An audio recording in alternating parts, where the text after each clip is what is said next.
pong ginagamit na pataba, pati rin po yung ating organic insecticide, ay ipinakikita rin po natin sa inyo yung ating mga bunga. Yung po kasing mga inabutan po ng ating pong spray, gaya po ng mga gamunggo po na ito, hindi pa po natin makikita po yung talagang buo ang size, pero meron na tayo nakikita po ng mga buo. Yan. Yung mga inabutan po ng ating gamot, kaya lang incomplete pa, kaya hindi pa po tayo po pwede po makapag comment or makapagsabi na okay or hindi yung ating ginagamit, mga katribya. For the meantime, observe.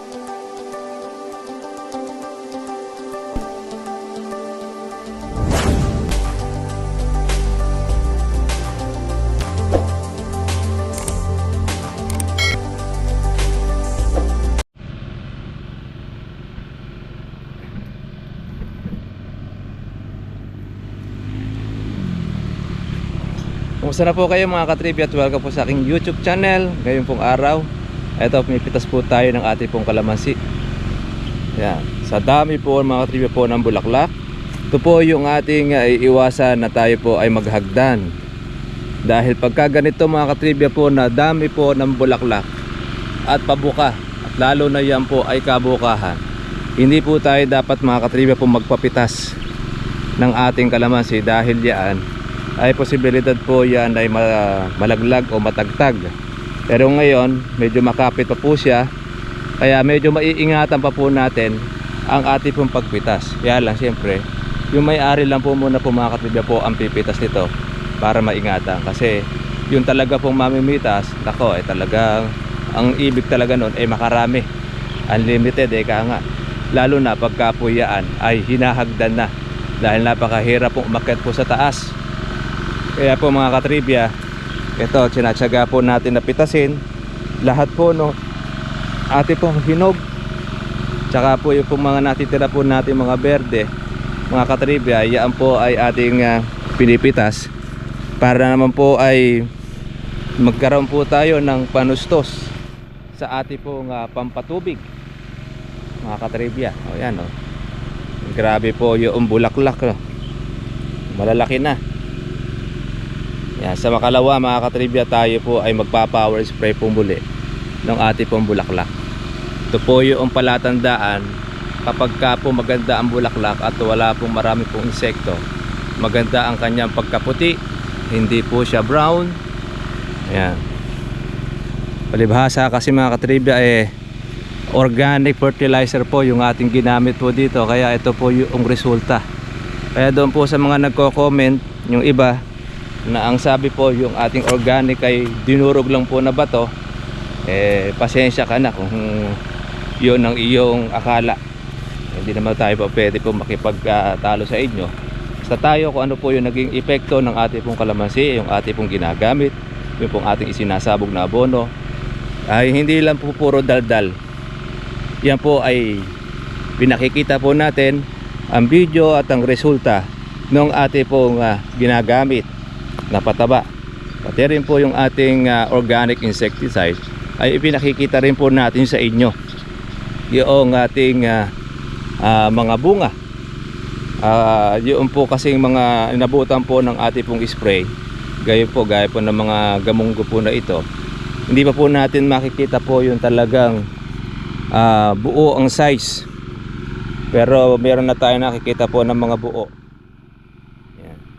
Yung mga inabutan po ng ating gamot, kaya lang incomplete pa, kaya hindi pa po tayo po pwede po makapag comment or makapagsabi na okay or hindi yung ating ginagamit, mga katribya.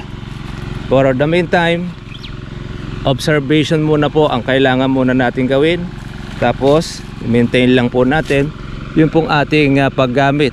Kung nakita natin na maganda ang resulta, ayo, medyo mamiminus po tayo ng ating trabaho, dahil matagal po ang prevent yung ulit nito, every 15 days to 20 days. Ngayon sinubukan po natin sa every 15 days para po makita natin po yung result o yung epekto noong ating organic insecticide. Sabi po na nag-comment po sa atin ay good luck na lang ikat sa inyo pong sinasample na organic insecticide. Sana kayo mag-successful. Maraming salamat po sa inyo po, ma'am. Pero yung pong ating mga bulaklak na ito, mga katribya, yan po ay yung dati po nating ginagamit na gamot po ang ating ginawa po rito. Dahil marami po kasi yan. Mahirap po pagka po halimbawa pumalpak po tayo sa isang bagay. Nako po, malaki po ang mawawala po sa atin. Dahil yung bulaklak po na yan, mga katribya, mga sisira, malalaglag. Kaya tama lang na sumampol po tayo doon po sa mga unang bugso po ng bulaklak. At yun naman po ay buko, tagtag na po siya, buko na. Kaya naman hinihintay naman po natin mga katribya po yung resulta. For the meantime, ito po siyang muna ngayon. Yung ating kalamansi ay sampagita, namumuti sa dami po ng bulaklak.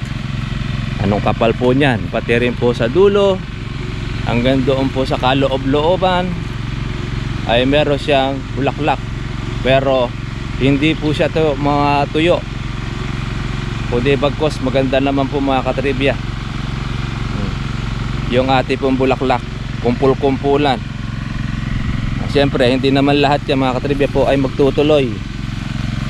Meron po dyan talaga ay masisira or malalaglag, pero sana naman marami po yung magtuloy. Yan po yung ating inaalagaan. Ang ating first time po natin na i-power spray ito, kamakalawa. Ngayon uulitin po natin sa susunod na ilang araw. Ayan o, napakakapal po ng bulaklak. Grabe, dami. Kaya masisiyang ka dito po sa ating bulaklak. Kaya bulaklak pa lang, solve ka na. Yan po ang may chance mga katribya po na dumami po ang bunga, yung namuti sa bulaklak. Kaya mas malaki ang chance natin na maparami po ang bunga nito kaysa doon sa anda-anda po ang bulaklak, nakokonti po ang lumabas. Ayun, lagay na po ng lagay uli po yung ibang ng pataba dahil hindi nga po naglabas ng maraming bulaklak ang kanilang kalamansi. Advice po natin doon po sa mga unang nakapaglagay ng abono na hindi po nilabasan po ng maraming bulaklak, mas maganda po palipasin nyo muna po ang isang buwan dahil hindi pa po nauubos po yung una ninyong nilagay na pataba doon sa inyo pong kalamansi.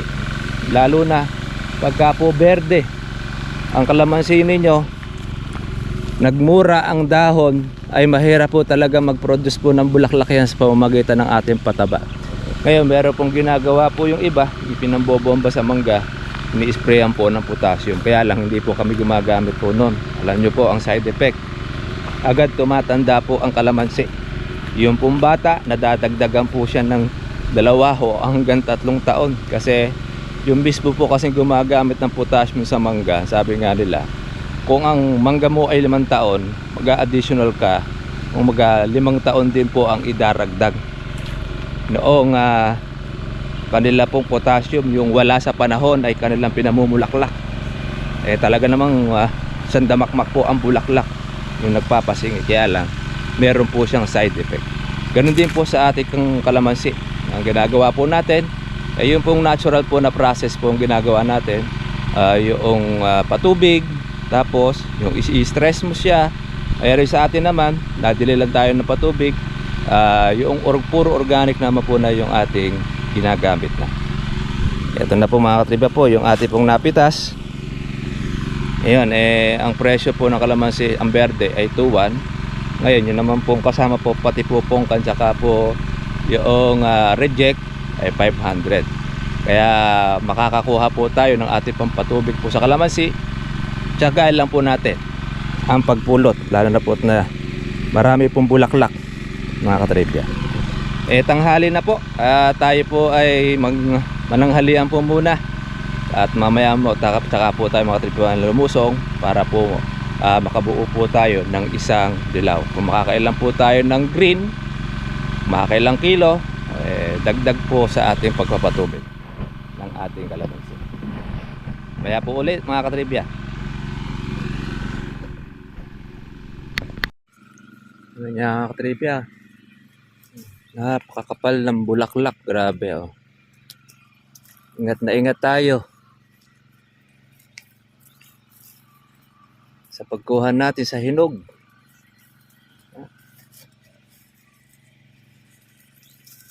Dami, namumuti ating bulaklak. Sa may taas meron, kaya lang susunod lang natin to pipitasin pagkatagtag na niya. For the meantime ay lahat lang muna na po ng ating naaabot. Buka na po yung marami, yung lahat po ng mga matitigas atin pong kinukuha. Pero pagka yung mga malalambot, atin po siyang dinidispose, nilalaglag natin dahil masyado makapit.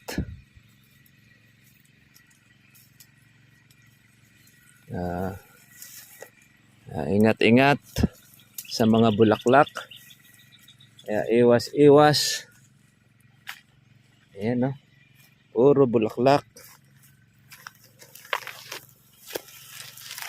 Sampagita, ating kalamansi.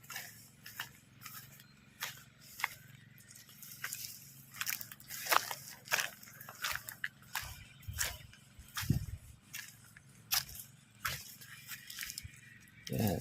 Ganyan po kahirap po ngayon ng bunga. Halos talagang hinahanap mong isa-isa para tayo ay makapitas ng marami. Kaya tiyaga-tiyaga lang mga katribya. Yan.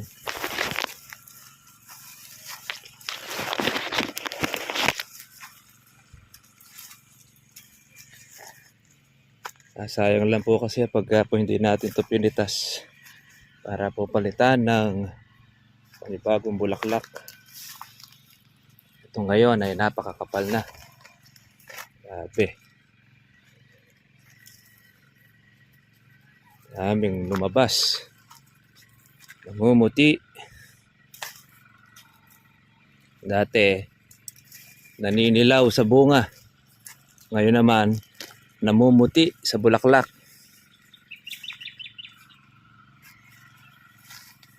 Napakakapal ng bulaklak.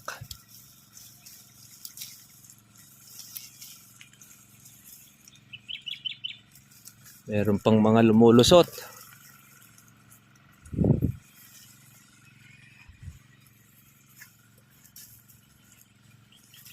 Pagdating naman po sa pagpapatuloy, diyan na po tayo talo-talo na.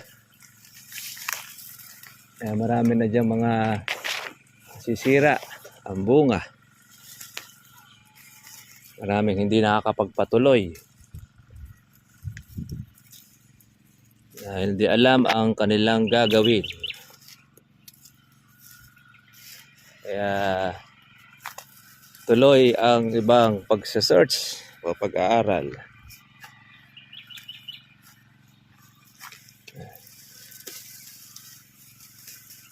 Tanggal po natin yung baging, pero hanggang doon lang muna. Huwag po natin kukunin at tatanggal po ang bulaklak.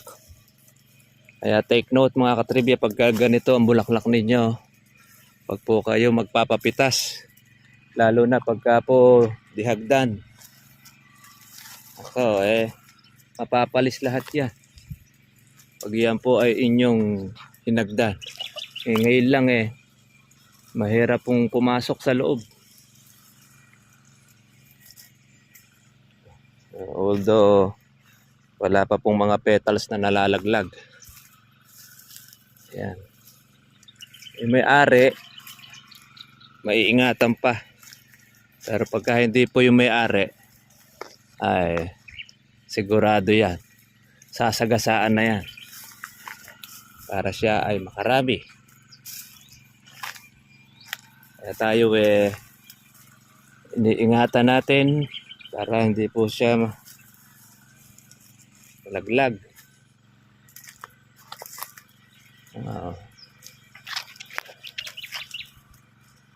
Ayan, yung pong mga hinog may presyo na. Dati-rate presyo ng hinog, presyo na ng dilaw, ng berde na nakakaraan, natagmura.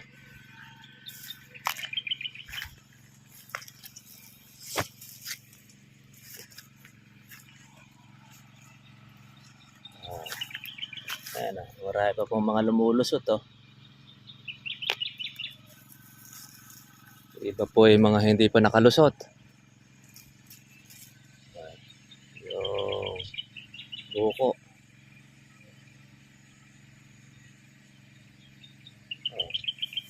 Ganda-ganda yung size ng iba. Malalaman po natin lumaki-laki na ang bunga. Sa ngayon ay hindi pa natin po pwedeng hatulan.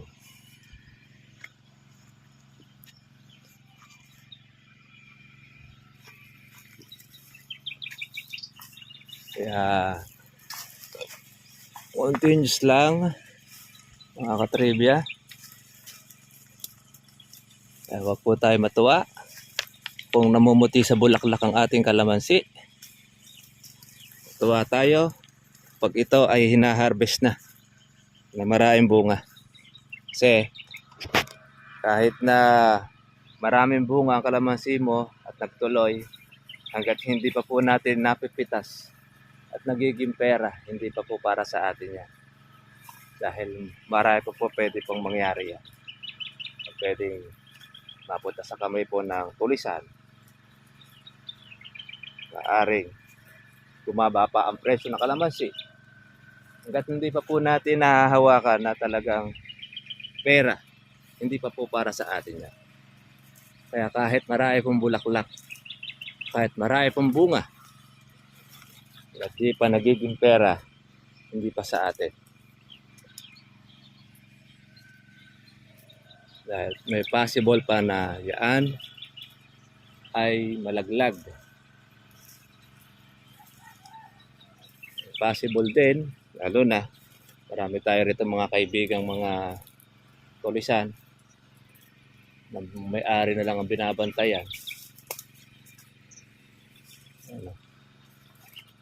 Dami, mga buka na po ang marami. Lalo sa pag-i-spray natin. Sigurado to. Puting-puti.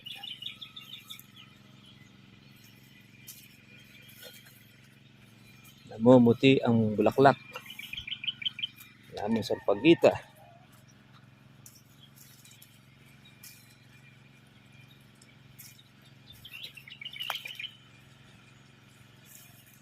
Gaano natin kaingat magpitas ng kalamansi. Pero matibay po ng kanyang tampok.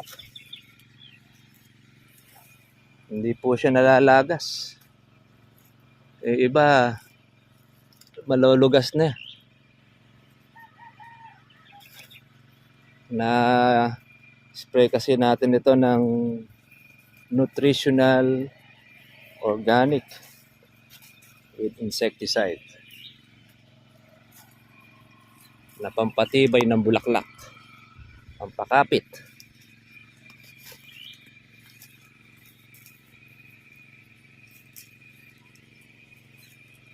Grabe, oh.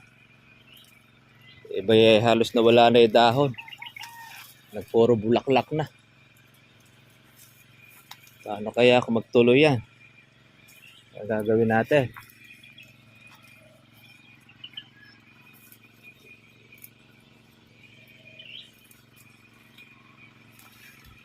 Comfort lang ang magtuloy. Masaya na tayo mga katribya.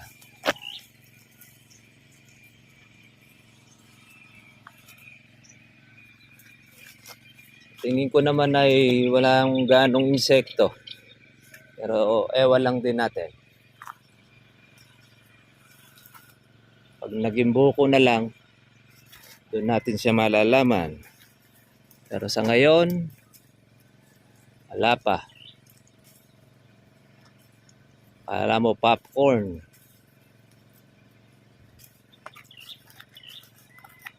Pitas-pitas tayo mga katribya. Maganda naman po ang panahon.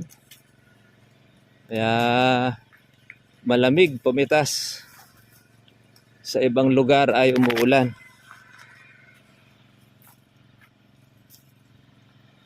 Kabanguhan ng bulaklak.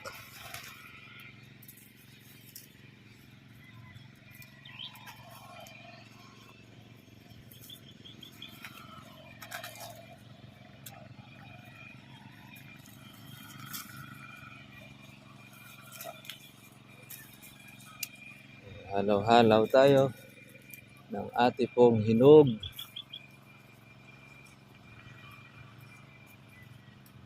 Yan. Dami. Daming bulaklak nito. Para siyang sampagita.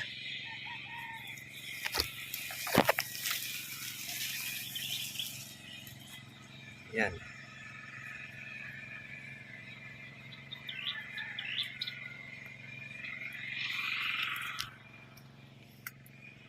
Okay, tuloy lang po natin mga katribya po. Pagpitas po natin. Para tayo makarami.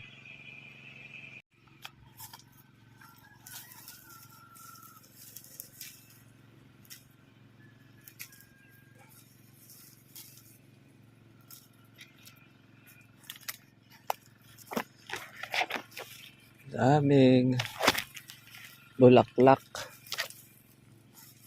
Yan. Kapuno na tayo mga katribya. Para po sa ating susunod na salin. Yan, meron pa tayong konti pang natitira. Kakapuno na tayo ng ating isang bag na reject. Yan, natin itong ating yellow pongkan.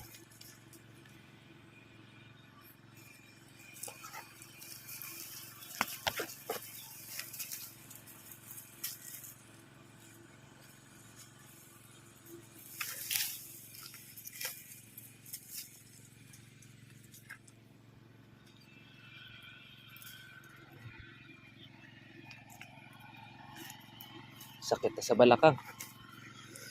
Meron na itong 16 kilos. Itong ating kandongga. Yan ang tawag sa amin dito, kandongga. Yung tinahing sako, ayan, lagyan ng kalamansi. So meron pa siya butas, yan, naraglag. Sayang yon.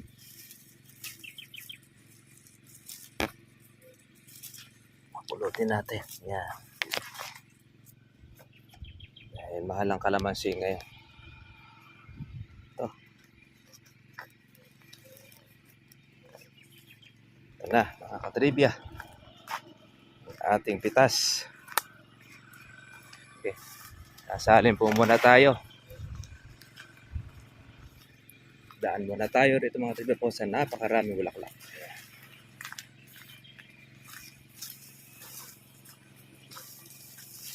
Bumuti.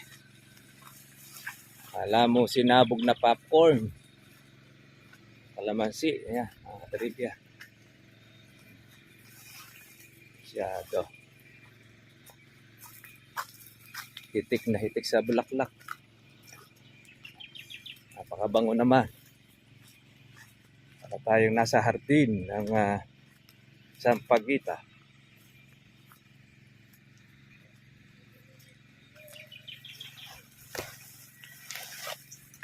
Kapal. Ayan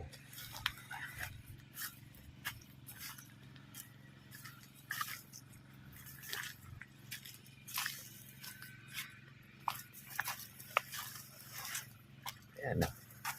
Puro bulaklak na ito mga katribya. Naubos yung dahon.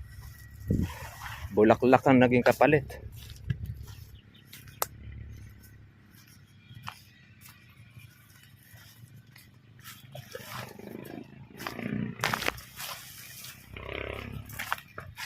Tapos ang gawin na ito, hindi masyadong lumabas ang maraming bulaklak dahil hindi gano'ng nabusog sa tubig. Ay, lalo rin ito kalatatay. Namumuti rin ito sa bulaklak. Oh.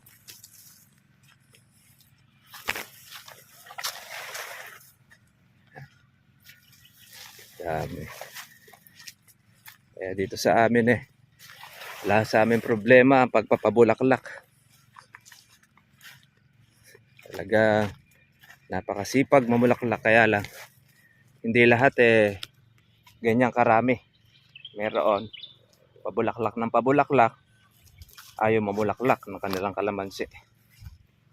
Kaya sabog naman ang sabog ng abono. Tayo mga katribya, isang sabog lang tayo ng ating organic, naglabas na kaagad ng maraming bulaklak. Yung kabila, tandang puno na rin ito at naninilaw.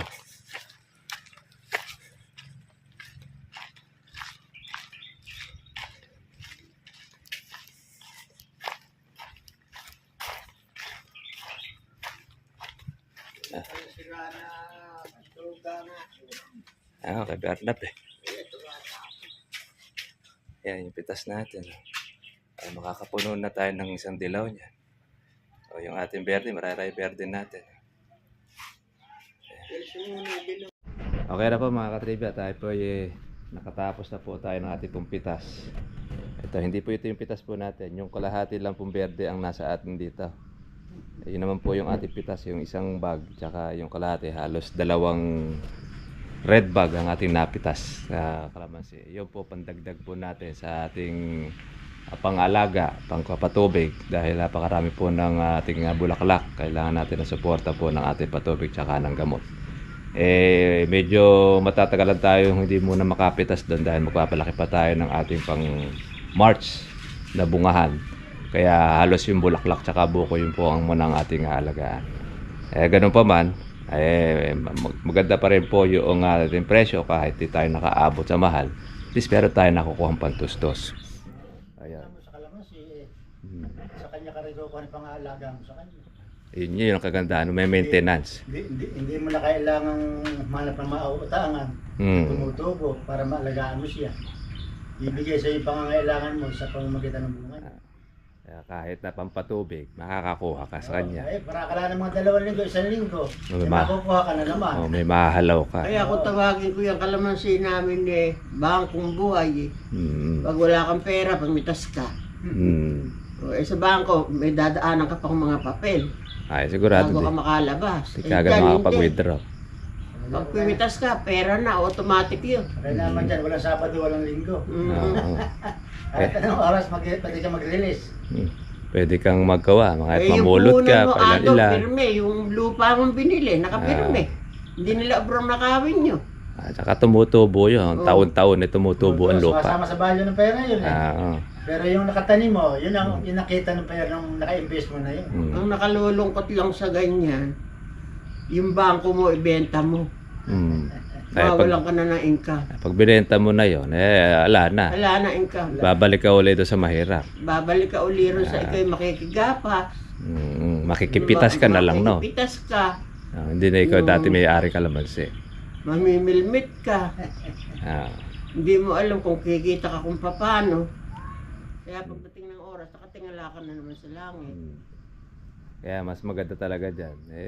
Paghintay mo yung lupa. Pagdating naman ng panahon, ay maganda na magiging presyo. Nadi-develop yung lupa.